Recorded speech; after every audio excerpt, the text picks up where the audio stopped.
Buenos días a todos los oyentes de la Monumental 1080 AM, a este programa llamado Justicia al Día. Soy Ángel Mancia, trayéndote de lunes a viernes la mejor información todas las mañanas desde las 6 a 9 horas, con las últimas novedades en el ámbito judicial. Hoy nos toca abordar un tema bastante interesante, que es el expediente judicial electrónico.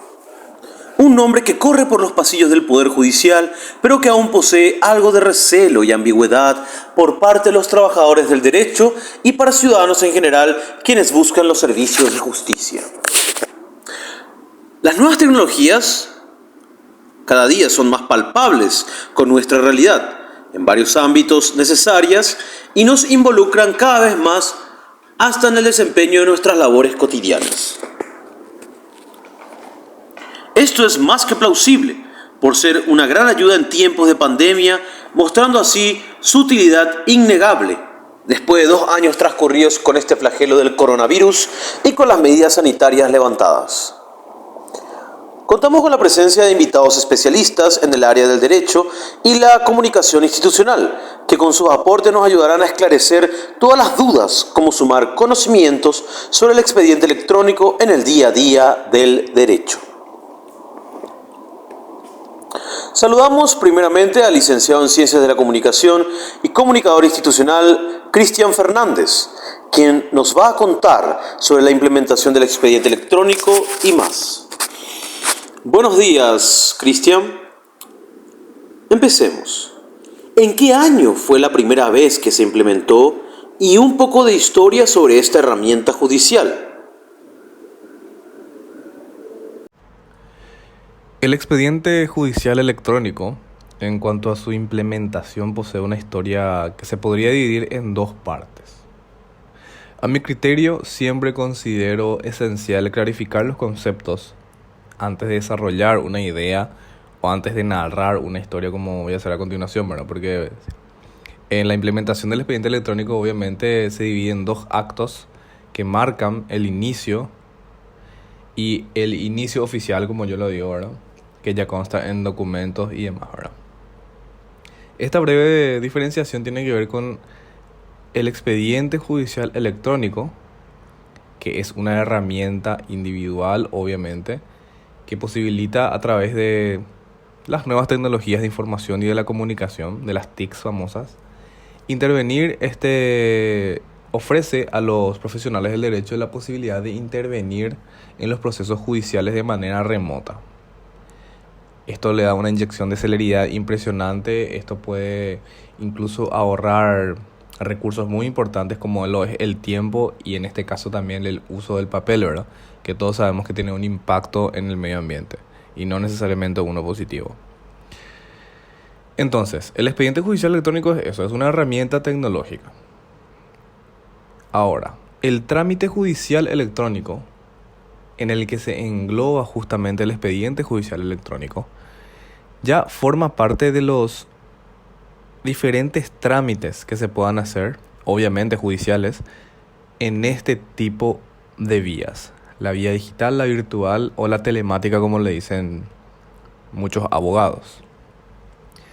Hecha esta diferenciación, entonces, lo que nosotros vamos a hablar es el expediente judicial electrónico y su implementación oficial y su inicio, desde que se utiliza la herramienta tecnológica hasta que finalmente se oficializa su uso en un juzgado.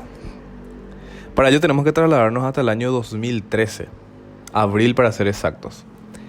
Allí recién se aprobaba, a través de una decisión plenaria de la Corte Suprema de Justicia, se aprobaba la implementación de lo que sería la primera fase del plan piloto del expediente judicial electrónico. En ese momento, obviamente, era un proyecto que recién comenzaba a tomar forma. De hecho, que ya existe un trabajo previo para lograr que la Corte Suprema pueda aprobar ese plan piloto, obviamente, pero es lo único que podemos tomar como un antecedente válido, porque obviamente el resto ya se llevaba tras bambalinas, como se dice. Entonces, la implementación prácticamente empezaría en esta fecha, ¿verdad? En ese entonces, el principal impulsor era un magistrado, miembro del Tribunal de Apelación en lo Civil y Comercial, que era el doctor Alberto Martínez Simón, que hoy, como muchos sabrán, hoy es miembro de la Corte Suprema de Justicia.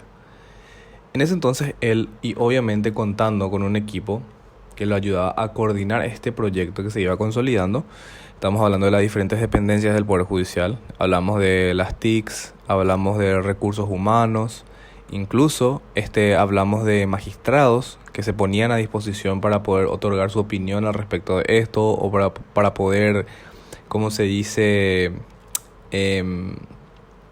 lijar algunos detalles, como para poder ir concretando y que obviamente la herramienta ya luego de todo tipo de modificaciones y cambios sea una herramienta eficaz, ¿verdad?, para el uso de los profesionales.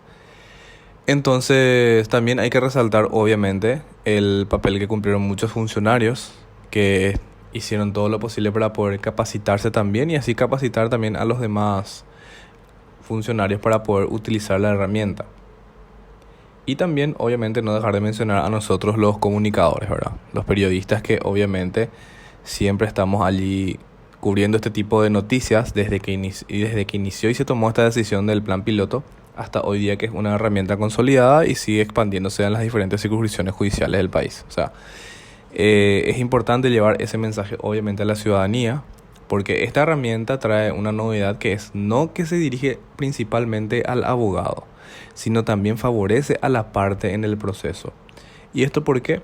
Porque anteriormente una persona tendría que confiar al 100% a su abogado y que éste le lleve el proceso, sin ningún tipo de contraloría por parte de la parte.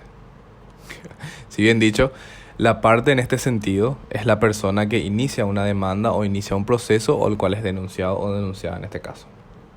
Entonces, gracias a esta herramienta, se interpone en el medio tanto de la parte como del abogado o abogada. Y allí se pueden registrar todos los actos realizados, las instancias en las que se encuentra el caso y demás. También favorece a la transparencia por sobre todas las cosas. Entonces, esta herramienta obviamente fue difundida gracias a los medios de comunicación, como venía diciendo, y entonces la simplificación de esas explicaciones obviamente también pueden marcar una diferencia a la hora de esa reacción alérgica que tienen muchos abogados ya de antaño a este tipo de herramientas tecnológicas, ¿verdad? De allí saltamos obviamente ya a lo que sería el año 2016. Allí ya hablamos de un documento, de un marco normativo que inicia, que es la acordada número 1107, que en agosto de 2016 la Corte Suprema aprueba la implementación de los siguientes trámites judiciales electrónicos. Por eso justamente hice esa diferenciación al inicio de esta conversación, que tiene que ver con el expediente judicial electrónico y el trámite judicial electrónico. Para mencionar rápidamente, estos trámites judiciales electrónicos están compuestos por los recursos de apelación, recursos de queja, notificaciones electrónicas, ya sea fiscales o defensores públicos, y las diferentes presentaciones en líneas para los fiscales y defensores públicos, obviamente, ¿verdad? O sea, allí recién, en octubre del 2016, podemos decir que entra en vigencia el expediente judicial electrónico y el primer juzgado que abraza esta tecnología y lo pone en funcionamiento y lo ejecuta es el juzgado de primera instancia civil y comercial del 18º turno de la capital. También el Tribunal de Apelación en lo Civil, sexta sala de la capital. Eso es lo que podemos decir con respecto a la implementación del expediente judicial electrónico. Las dos partes de la historia de la implementación desde el plan piloto, la fase 1, hasta hoy día que ya es una herramienta consolidada. Y ante todo lo dicho, Cristian, ahora, entonces, ¿cuáles son los proyectos para este año y los siguientes por implementar del expediente electrónico? Con relación a la expansión del expediente judicial electrónico y las diferentes proyecciones a futuro con respecto al desarrollo de esta herramienta tecnológica, se puede mencionar, y antes de hacerlo obviamente abrir un paréntesis con respecto a una condición externa de fuerza mayor que nos empujó a una coyuntura sanitaria complicada que obviamente detuvo no solamente el proceso de implementación del expediente judicial electrónico, sino también azotó a varios sectores de la sociedad. Con relación al tema de interés formulada en esta pregunta, con respecto a las proyecciones del expediente judicial electrónico, es importante destacar que la pandemia inyectó una breve aceleración con respecto al desarrollo del expediente judicial electrónico. ¿Por qué? Porque estábamos obligados a mantener un distanciamiento prudente de otra persona para evitar el contagio masivo de esta enfermedad.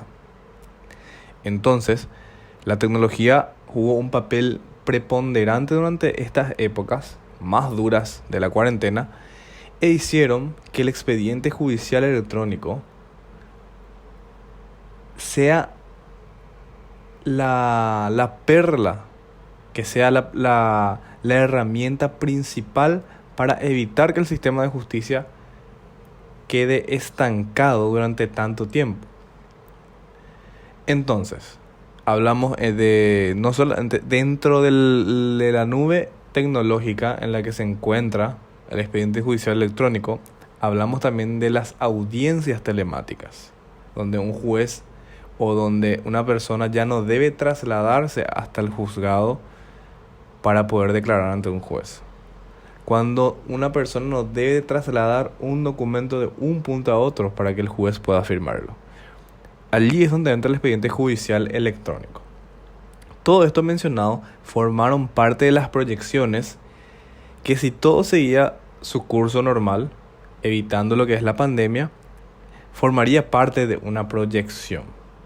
Pero, desafortunadamente por una parte y afortunadamente por otra, esto inyectó una aceleración con respecto al expediente judicial electrónico y hoy día ya es cotidiano escuchar audiencias telemáticas por parte de un juez cuando un interno es de alta peligrosidad y se prevé ya una audiencia telemática de manera a no sacarlo del penal y exponerlo durante ese traslado desde la penitenciaría hasta el juzgado donde se encuentra su causa, esa ruta insegura, exponiendo también a ciudadanos, obviamente que no tienen absolutamente nada que ver con el caso, y evitando lo que probablemente podría ser una posible fuga, ¿verdad?, de este interno.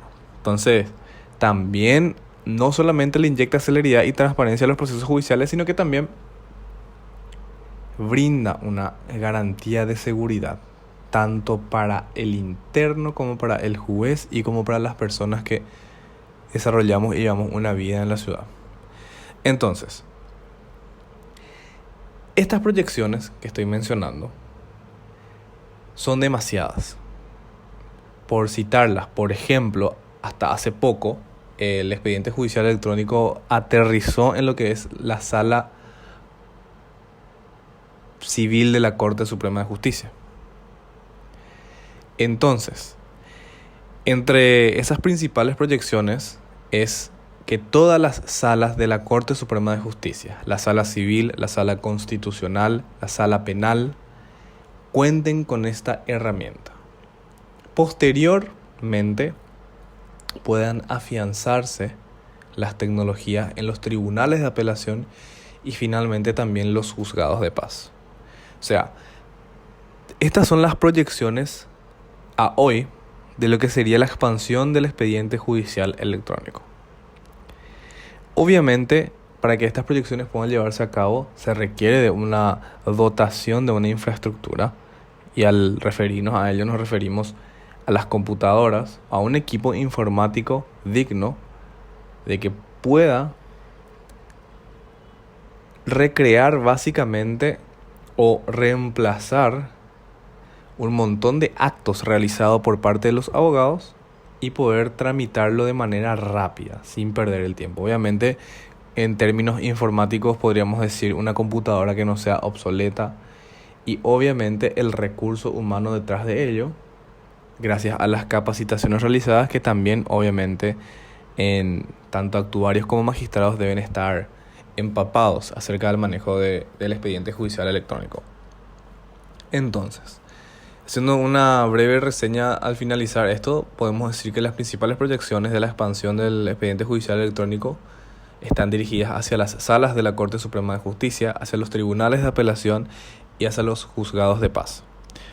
No está de más también en mencionar dentro de esta nube tecnológica, como yo lo digo, y como se lo denomina entre un gobierno judicial electrónico o gestión jurisdiccional tecnológica, podemos mencionar de que la Corte Suprema también está firmando convenios para la implementación del oficio judicial electrónico, pero ya en comunicación con otras instituciones, entre el Poder Judicial y las demás instituciones que ya pueden formar incluso del sector privado.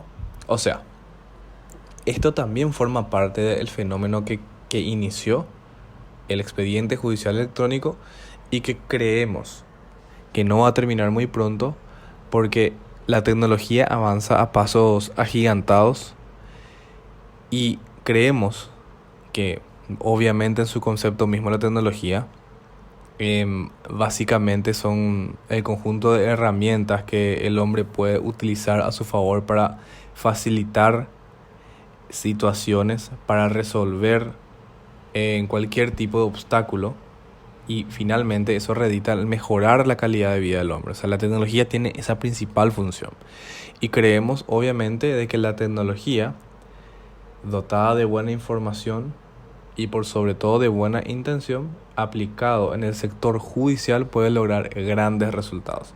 Menciono esto último para terminar de que hasta hace poco se realizó una encuesta justamente en el marco del 5º aniversario de la implementación del expediente electrónico, en la que magistrados, funcionarios, ciudadanos incluso, ¿verdad?, que obviamente en algún momento formaron parte de algún litigio, respondieron a encuestas de satisfacción, y estas encuestas arrojaron realmente resultados muy esperanzadores que al principio incluso sorprendió porque muchos profesionales del derecho se mostraron reacios a la implementación de esta herramienta tecnológica, y con justa razón, ¿verdad? Con justa razón, teniendo obviamente una imagen de la corrupción pública que prácticamente destiñe a todas las arcas del Estado, ¿verdad?, incluyendo entre ellas el Poder Judicial, la justicia, ¿verdad? Entonces, la verdad que teniendo en cuenta este tipo de situaciones, arrojó de igual manera una esperanzadora suma de opiniones positivas. Entonces, hay que recalcar eso. Por lo tanto, esto va a seguir desarrollándose, va a seguir expandiéndose. Hasta hace poco la implementación digo bien, del código QR, por ejemplo, a la hora de las matrículas de los abogados. Toda una escuela tecnológica que está iniciando ahora su movimiento y que ya está arrojando resultados muy positivos, muy favorables. Incluso abogados que obtienen su matrícula este año o la obtuvieron el año pasado son personas nativas digitales o tecnológicas. No les va a sorprender el manejo del expediente judicial electrónico o de realizar actuaciones o presentaciones en línea desde su ordenador. O sea, son personas que están acostumbradas a tener ese contacto con la tecnología. Además de, como mencioné, las capacitaciones que siempre incluso son de carácter gratuito, que cualquier persona puede acceder. No está solamente dirigida a abogados, sino también a cualquier persona interesada en el mismo. Entonces, las proyecciones, si vamos a hablar específicamente del expediente judicial electrónico, son demasiadas, pero las principales que yo considero a mi criterio son las que van a aterrizar en la sala de la Corte Suprema de Justicia, que actualmente ya se está trabajando en ello, los tribunales de apelación y los juzgados de paz. Gracias, licenciado Cristian Fernández, por esa respuesta tan completa.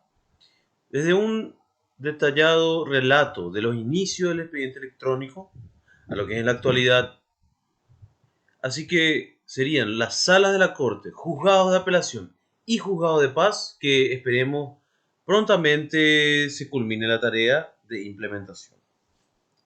Ahora vamos con nuestros siguientes invitados. Escuchamos la experiencia de dos abogados del estudio jurídico RMI Asociados, quienes afrontan el día a día de la profesión con la utilización del expediente judicial electrónico. Tenemos primeramente al doctor Enrique José Mancia Asta con la siguiente pregunta. Buenos días, doctor Enrique Mancia. La pregunta, ¿qué ventajas encontraste al utilizar el expediente electrónico?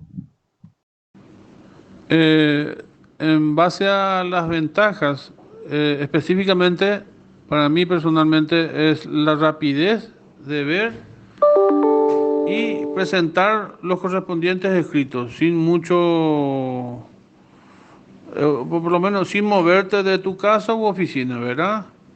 Y a poder evitar aglomeración y las largas horas que uno espera en dicho juzgado.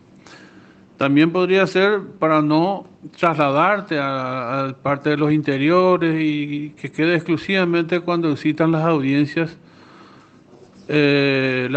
para dichos procedimientos, ¿verdad? Evita un poquito de gasto en esas partes para ir a revisar o contratar personas para que te vean. Hay mucha ventaja en esa parte por lo menos. Y en cuanto a las desventajas, Eh, en cuanto a las desventajas, sería, por ejemplo, el tema de la estructura que uno debe mantener en la oficina o en el hogar, en el sentido de tener internet full, computadoras y celulares de alta gama, que para poder evidentemente estar ¿cómo decirle? Estar a full con los expedientes electrónicos y estar al día, revisar todo el día. Uno debe tener 24 horas atento a esas cosas por el tema de que uno pueda tener una notificación electrónica, que ahora existen las notificaciones electrónicas. Alguna desventaja que podría también notarse fueron los abogados de la vieja escuela, ¿verdad? Que no manejaban tanto antes, no manejaban tanto las estructuras, ¿verdad? Vamos a decirles electrónicas nuevas. Por eso que le ha costado mucho, ¿verdad? Pero yo creo que la Corte hizo un buen tiempo, eh, eh, propuso estudios, ensayos, enseñanza para los que no entendían, para poder procurar y ver esas cosas. Inclusive la propia Corte también da para poder alzar, tiene un lugar donde puede alzar las cosas. Yo creo que la parte de ventaja calmó mucho de parte de la Corte Suprema de Justicia, por lo menos. Esa es lo que yo manejo en este momento. gracias doctor Enrique Mancia Asta por las respuestas esclarecedoras en materia de la funcionalidad de dicha herramienta. Bastante técnica y con una mirada personal para los profesionales del derecho se sientan identificados al escuchar este problema, siempre a favor de sumar mayores conocimientos. Ahora nos acompaña nuestra tercera invitada del mismo estudio jurídico mencionado, la doctora Nancy Rolón Dávalos. Doctora, según su experiencia, ¿considera que el expediente electrónico perjudicó la manera de organizarse de algunos abogados? Según mi experiencia con relación al expediente electrónico, eh, la palabra no es exactamente perjudicar. Sin embargo, se tuvieron que adecuar al nuevo sistema, contar con una computadora, internet, mínimamente un celular de alta gama y que tengan posibilidades de bajar las aplicaciones que requieren para poder subir los escritos forenses. No es la palabra perjudicar, pero sí tuvieron que realizar algunas inversiones para poder sopesar todas esas evoluciones del sistema mismo, que siempre es para mejor. También requiere un gasto mensual en el sentido de que tener internet a full y bueno, aparte de todos los gastos que tiene un abogado, se sumó a eso, pero los beneficios son numerosos, son muchos más con relación al expediente electrónico. Los beneficios totalmente se puede considerar que son mucho mejor actualmente que los anteriores. Se evitan un montón de obstáculos que hoy en día ya es historia y bueno, es al final en beneficio del abogado y de todas las partes. Clarísima la respuesta de la doctora Nancy Rolón. se destacan los gastos monetarios mencionados como un asunto bastante importante contando con la crisis actual que nos atañe y abarca a todos. Según su aporte, demuestra que el profesional abogado muestra la altura suficiente y eficiente para adecuarse al sistema electrónico que se adentra en el territorio judicial, así a beneficio de abogados y todas las partes en sus propias palabras. Gracias a los doctores en Derecho del Estudio Jurídico, RM y Asociados, por el valioso aporte a nuestro tema de hoy. Haciendo un apartado para ir cerrando el programa de la fecha, por último, pero no por eso menos importante, resurgimos lo dicho por nuestro primer invitado, el periodista Cristian Fernández, sobre el término telemático, pero al ámbito de la formación académica en materia de las especializaciones para los abogados. Escucharemos si resultó y cómo resultó y qué significó en la vivencia diaria del letrado. Para ese cometido les presento al doctor Miguel Ángel Sosa, quien nos contará de su propia experiencia lo siguiente.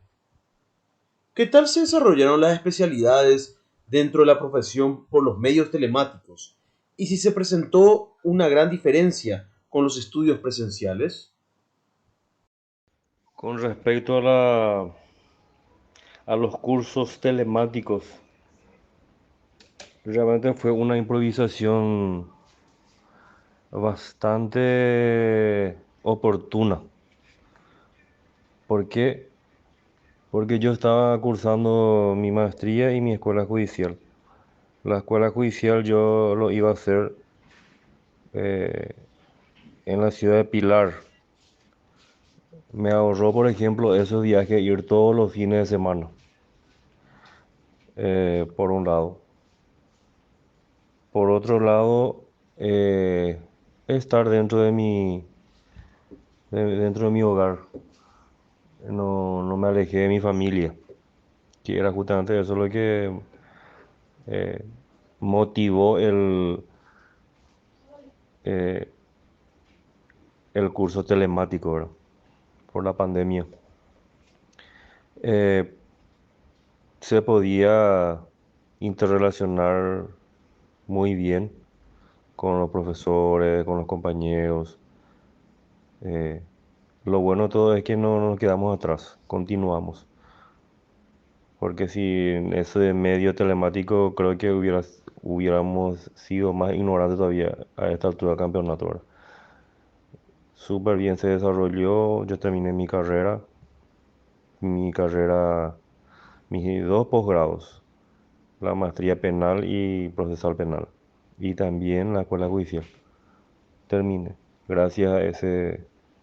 Es cierto, había ocasiones donde de repente la energía eléctrica o las conexiones no impedía que se siga el curso, pero sobrellevamos muy bien, gracias a Dios. Excelente. Interesante acercamiento a esa vivencia de un profesional afrontando la rutina laboral en tiempos de pandemia del coronavirus. Será una palmada comprensiva que llegará a identificar a más de un colega suyo de seguro.